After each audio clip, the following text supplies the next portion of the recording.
ha? Bakit? Pumunta ka ba nung final slide para suportahan ako?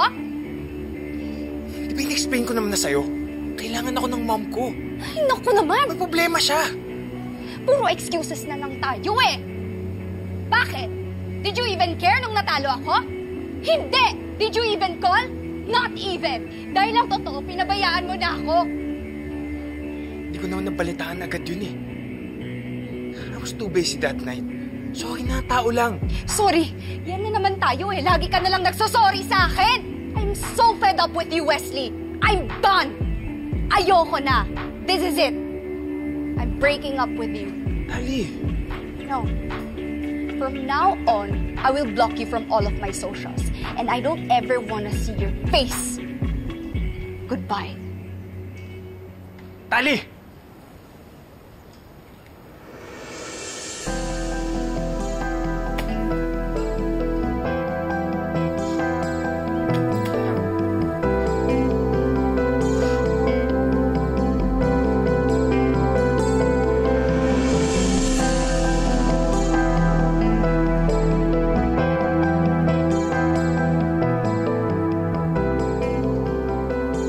Kanina ka pa ba dyan? Ang sabi ko, kanina ka pa ba nandyan? Sorry, hindi ko sinasadya.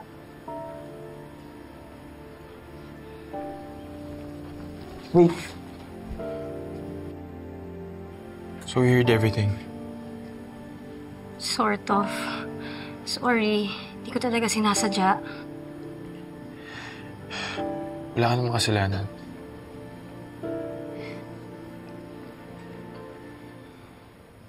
Actually, binabawi ko na. May kasalanan ka pala. Kasalanan? Anong kasalanan? Dahil tinalo mo si Tali as campus queen. Ayun. Binunto niya sa akin lahat ng sama ng loob niya.